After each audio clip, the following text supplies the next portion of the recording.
Hello, my name is Shannon O'Kelley. I'm the president and CEO of IRG Physical Therapy and also IRG Hand Therapy.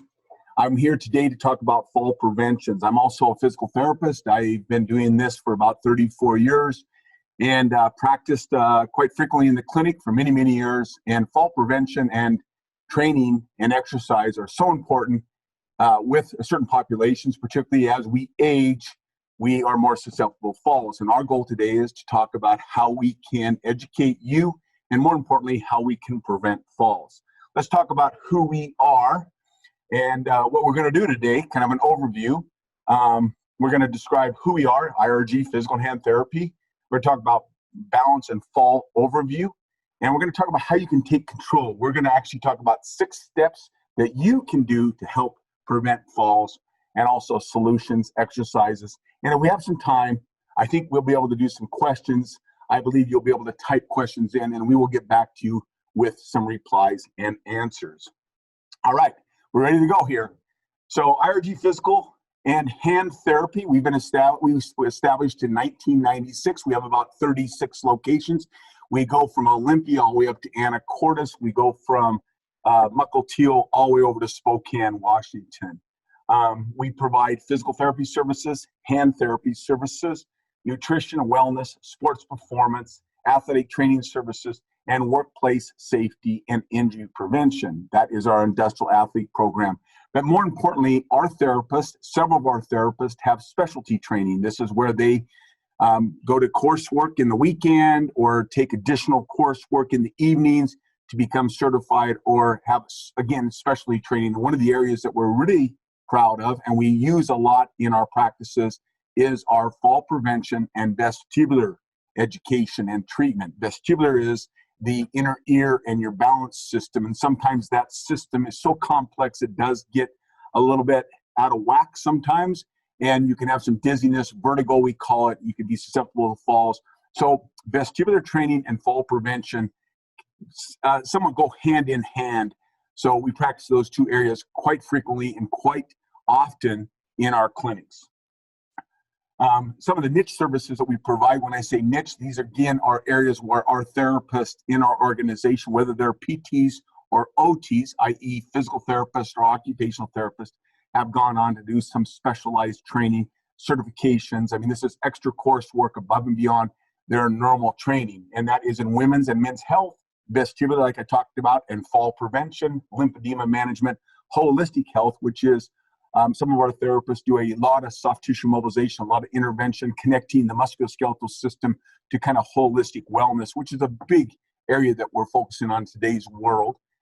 Custom splitting, aquatic therapy, which is a great activity for a person that maybe is having difficulty walking on dry land or has a lot of joint pain or maybe just had a total hip or a total knee. Getting that patient or person in a pool and exercising that environment with the buoyancy sometimes is quite helpful. And then we also have some areas where we train and enhance the golf program, which we call the TPI Golf Enhancement Program. So again, we do kind of our bricks and mortar. Traditional foundation is musculoskeletal, but we do have some of our therapists that have specialty training. One of the areas that we're going to emphasize today, again, is vestibular balance, fall prevention. History of physical therapy, and sometimes people ask, what is the difference between a physical therapist and an occupational therapist? And that's a great question. Physical therapy basically really got its start as kind of a rehab specialist. A lot of it was based on World War I and World War II, where soldiers were coming back with significant injuries and amputations, et cetera, et cetera. And physical therapy got its start then as kind of rehab facilitators and really working on restoration of function. And that's really where PTs work. We're the movement specialists. We look at the total body. We look at how the body moves with the ground. We look at pre-injury status and what the goal is to get back after injury. And our goal is to take someone who has been injured and return them to functional capabilities. And we focus in kind of, if you will, the large joints or the large motor systems. An example would be someone tears their ACL in a sports type situation. The ACL is the ligament of the knee. It's very important. They're going to repair that. They're going to rebuild it. They're going to revise it. And that person's going to come to physical therapy. And we're going to look at all the decreased range of motion, muscle weakness throughout the whole body, lack of proprioception or balance, and we're going to rebuild that person and train and instruct and teach to get that person back to pre-injury levels or activities. And that's how we do it with work injuries. That's how we do it with motor vehicle accidents. Anytime you injure yourself, a physical therapist is going to look at that injury, ascertain what that injury intervention should be, treatment, and return to activity or return to function. Where an occupational therapist, an OT, is going to be more focused on what I describe as kind of fine motor training, activities of daily living. These are things like dressing, feeding, helping clients to kind of really be independent in their lives. You look at someone who's maybe sustained a spinal cord injury and maybe is now a quadriplegic or a paraplegic. OTs will take a lot of time teaching that person, that patient, how to maybe feeding, how to dress, where the PT will work on the bigger moves such as transfers, ambulation if it's appropriate, et cetera, et cetera. But we work in conjunction with each other. And at IRG, PTs and OTs work together. Our OTs are occupational therapists because they tend to work in fine motor areas. A lot of them are our hand therapists.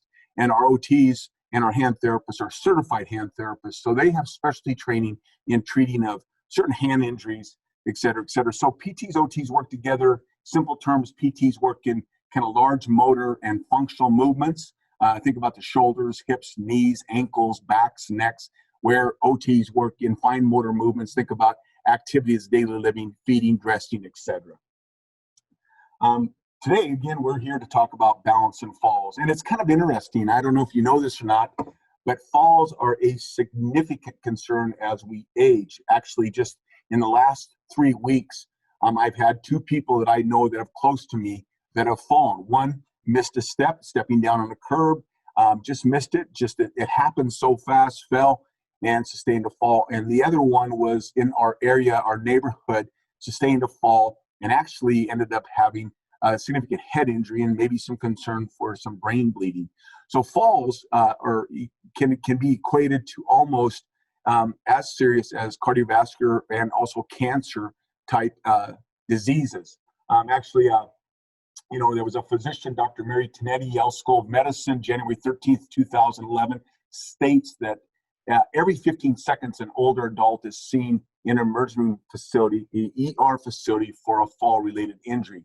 And she says, quotes, falls are one of the most common health problems experienced by older adults and are a common cause of losing functional independence. Given their frequency and consequences, falls are as serious a health problem for older adults as heart attacks and strokes.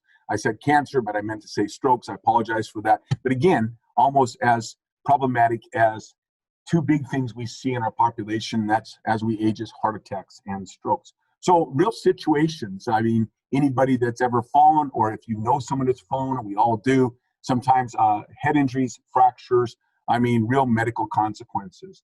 And again, just more information, the CDC says 1/3 of adults over 65 in the United States fall per year. 20 to 30% of these falls, these folks that fall, 20 to 30% experience moderate to severe injuries. And falls affect us all, whether it's personally or someone we care about. Many falls can be prevented. And that's what we're going to talk about today, the prevention. Knowing your body and your body's limitation is important in keeping safe. So you have to know your body, you have to understand what your body's doing, you have to be identified. Things like, am I getting tired? Am I feeling weak? Am I conditioning? Am I doing what I can to prevent falls? And actually, what we know in science and research is the number one issue for falls is deconditioning, lack of movement, weakness, stiff joints, et cetera, et cetera. Again, recognizing when you become fatigued, recognizing when you're tired, recognizing when you need to exercise or maybe strengthen up or increase your mobility is important. So knowing your body is important, also knowing your environment. And here's some more data. 2.8 million individuals are treated in the ER annually. This is the emergency room. This is 2.8 million people are treated in emergency rooms around the country on an annual basis. And out of those 2.8, 800,000 are hospitalized with significant injuries. I mean, in the wintertime, we all know when it rains and gets icy and there's a little bit of snow on the ground. When I used to work at Swedish Hospital, when I first started out, our hospital would be just packed with folks that had fallen on the ice, and a fall can fracture a hip fracture can lead to surgery can lead to bed rest. I mean, again, all these sequelas or all these consequences of fall. So again, it's important that we're all talking about fall prevention, and we can do things to prevent falls. And a lot of it starts with us recognizing our body and understanding we are maybe experiencing a little fatigue, maybe we're a little bit weak, and starting to exercise and train is the number one thing we can do to prevent falls. Again, exercise is a key component, being in tune with your body and lowering your chances of fall. A daily exercise program, just daily simple exercises that we're going to talk about later in the program or this webinar to help you maintain your strength and conditioning. We know, and it's evidence, scientific evidence, that as we age, we naturally, our body becomes weaker, our muscles become weaker, our joints become tighter, our tissue becomes more restrictive. So we have to maintain daily activity. And that's so important. That's our primary focus today in this webinar. I'm going to talk about some exercises later on, simple things that you can do at home. And we want you to be comfortable doing these. And if you have any questions, again, you can always reach out to irgpt.com. Or you can call 425-316-8046. That's 425-316-8046. And just tell the person who answers the phone that you heard us or heard me, Shannon O'Kelley, talk about fall preventions on a webinar, and we'll have someone get back to you, and we'd be happy to help support you in your exercise routine or answer any questions that you might have. So the big thing is, let's take control. That's what we can do. We can take control of this potential of having falls. Like I said, in the last 4 weeks, I know 2 people personally that fell. It happens fast, and a fall can have some significant consequences, fractures, head injuries, et cetera, et cetera. So what we're going to talk about is, again, find a good fall and balance program. I mentioned earlier we have several therapists in IRG here that are specialty trained or specialists in vestibular balance and fall prevention. So reach out maybe to an organization, maybe there's a senior center, maybe there's someone you can talk to. Don't be afraid to talk to your physician, your healthcare provider. Maybe have the conversation. Sometimes certain medications, are going to make you more susceptible to a fall weakness, whatever it might be. Understand with your healthcare provider, have a dialogue about medication you might be taking. An example is if you are taking a blood thinner and you fall, you probably should call and make sure you call, because you could have some internal bleeding and not know about it, or you might be susceptible to bleeding. So understanding your medication, have a conversation with your provider is really important. Regularly review your medication with your doctors and pharmacists. I mean, again, conversations with either your doctor or pharmacist, or any of these medications are going to make me susceptible to falls, dizziness, or should I understand what might I experience while I'm on these medications. Again, just good communication, talking to people. There's a lot of people here to support us. We have a lot of access to resources in today's world, whether it's the internet, whether it's our providers, and we can also talk to our family, talking to our family members. I mean, be able to have a conversation with your family members if you're feeling like you might be walking through your house and maybe you feel every once in a while you're a little unstable. I mean, I think that's appropriate time to reach out to family members and children, relatives or whatever, and say, hey, can I have a conversation with you? Have you noticed, anything about me? Or, just again, open dialogue to elicit family members to help with prevention. That's what they're there for. Our loved ones are so important in this prevention and this prevention opportunity. Keep your home safe. Throw rugs. Putting shoes in the hallway. Just little things. Look at your hallways. Look at your staircases. Look at your access to your bathroom. Look at your closet space. Are you cluttered? Anything that you could catch a foot on or step on wrong and trip is something that needs to be cleaned up. Making our environment safe. I can't tell you over the years how many people have fallen just in something that seems so simple and so benign.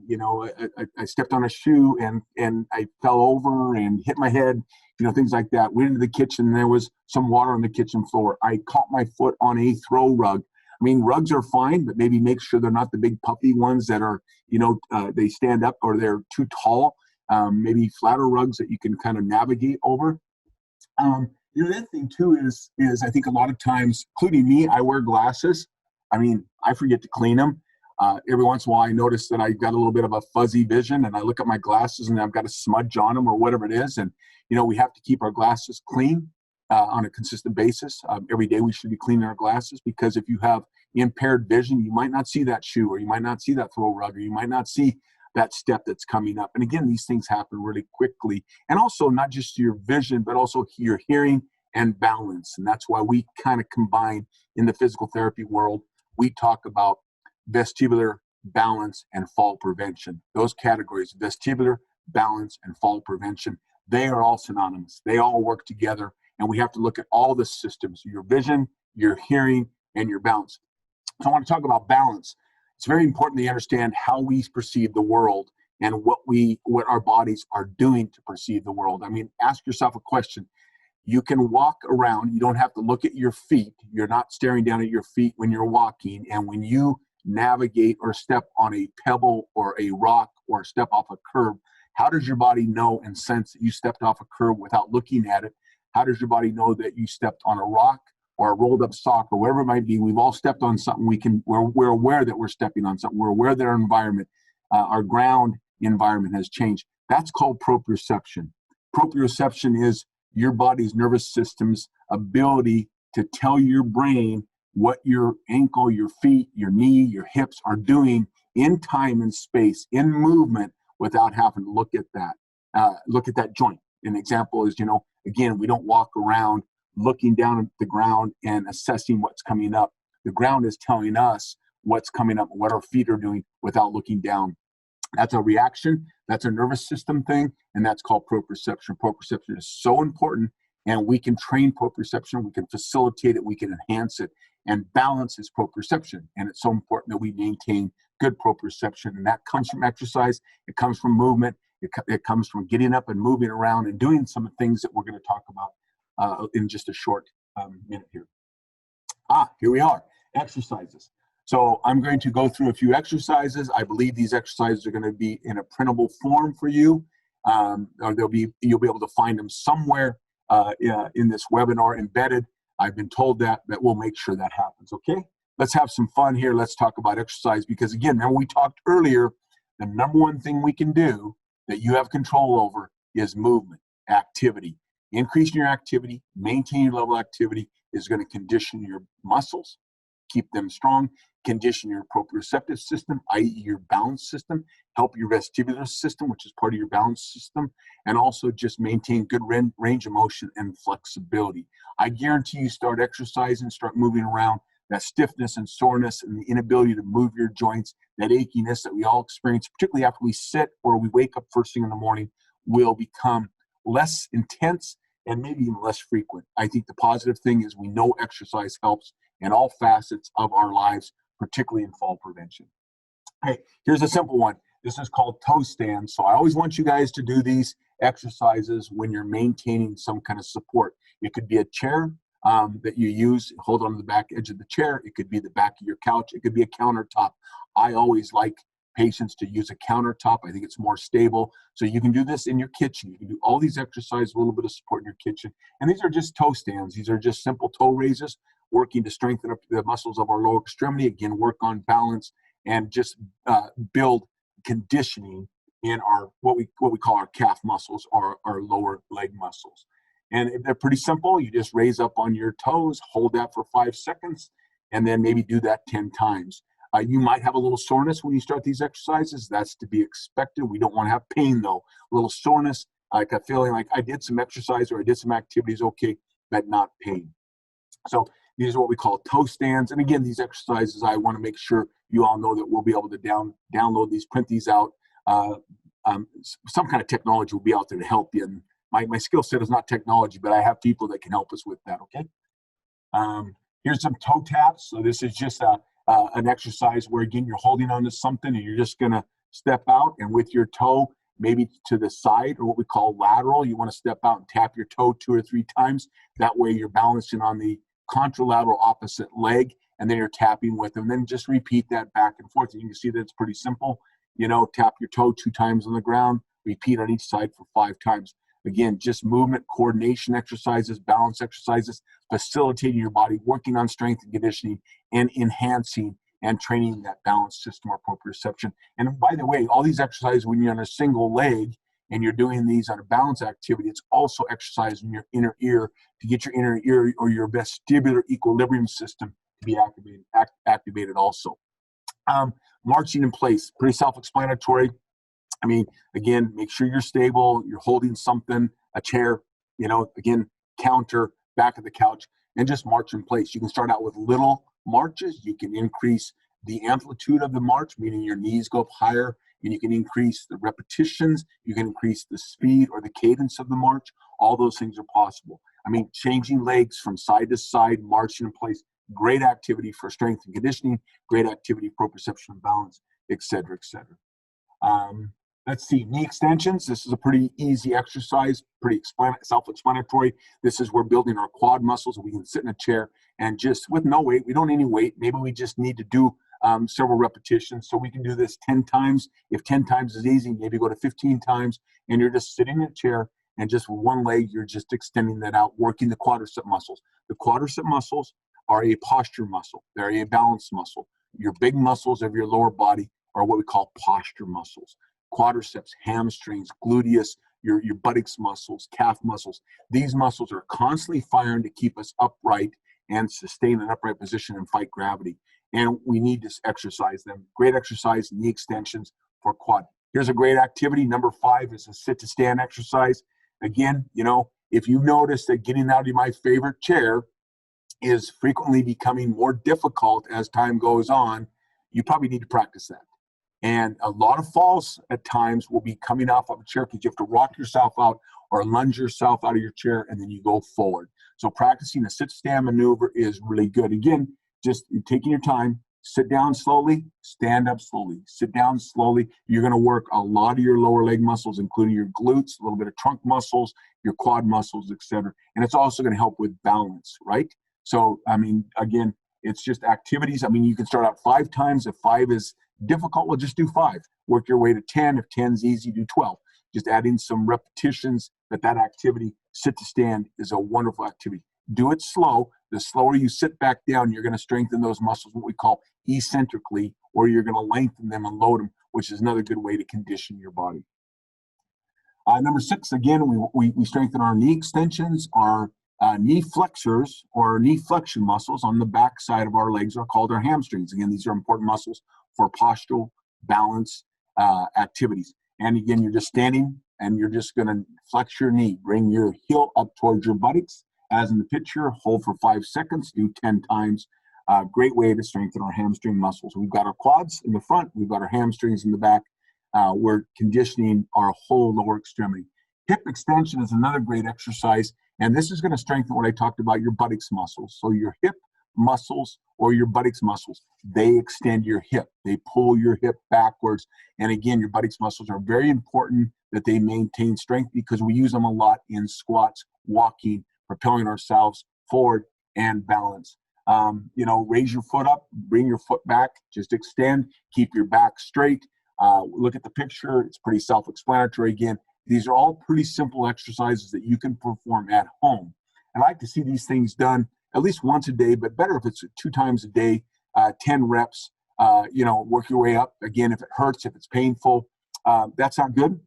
Reach out and contact us. You can call IRG, you can contact, again, irgpt.com or call us at 425-316-8046. And we'd be happy to walk you through these. Again, exercise, you might have some soreness, but I don't want you to have any pain. And do it slow and methodical, if you will. I don't want anybody to have any kind of a muscle strain where you tear a muscle or irritate or have an injury just because you start working out.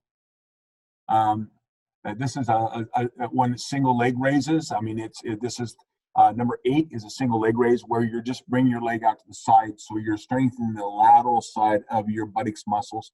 And those muscles are important. We call those muscles in PT or in movement, those are called abductors. So we got our extensors, now we got to strengthen our abductors.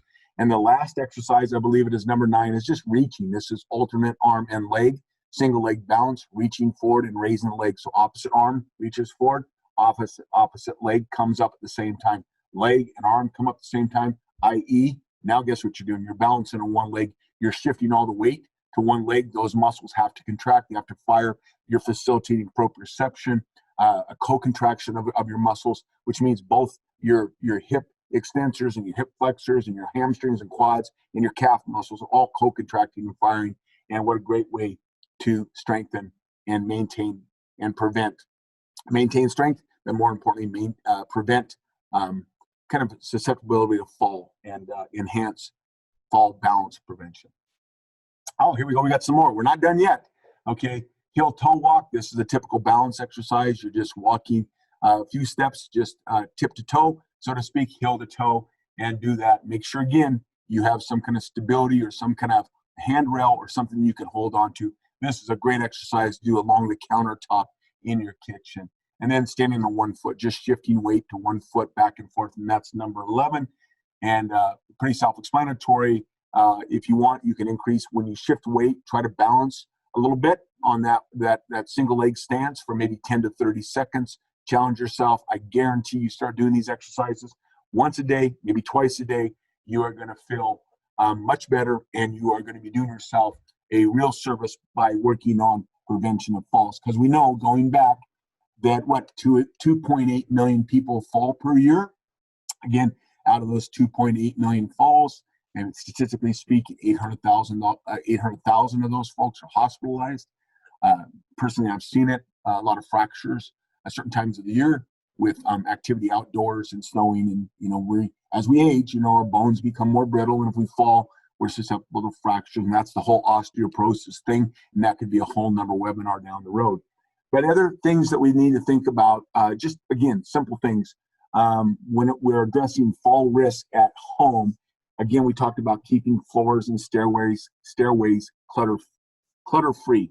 We talked about make sure you have a phone on every level, or keep your cell phone on your person or near you, because you want to have access to phone. If you do, unfortunately, have a fall, you need to be able to contact someone, particularly if you're living on your own. Install grab bars around the tub and toilet. That's a real good activity. Give a little support in the shower. There's a lot of falls in the shower. Be very careful. A grab bar or a bar that you can hold on to while you shower is really important. Or even getting a shower bench where you're not standing up. But I think a lot of times these are falls, getting in and out of the shower, hitting the wet floor, slipping. I've done it. I have experienced those slips. I mean, again, they happen really fast. I have patients that have stepped up on step stools to get stuff out of the counter. Be very careful with that. If you have to do it, make sure your step stool is one of sturdy design, has a large platform so you don't miss a step or it doesn't collapse on you. Turn on lights when getting out of bed at night. I would suggest that everybody put a night light either in their bedroom, but more importantly in the bathroom. Turning on the light and acclimating yourself. When you first it's dark, you turn on the light, it takes a little while for your vision to acclimate to the light. We've seen a lot of people falling at night when they get out of bed, i.e., I need to use the restroom, get out of bed, go in, and trip and fall because it's dark or we didn't have a light on. Take a second to orientate your vision to your surroundings when you wake. Just like I talked about, middle of the night, you wake up, maybe sit on the edge of the bed, get a chance to let your eyes clear and acclimate to that light and that change in lighting. Okay, all right.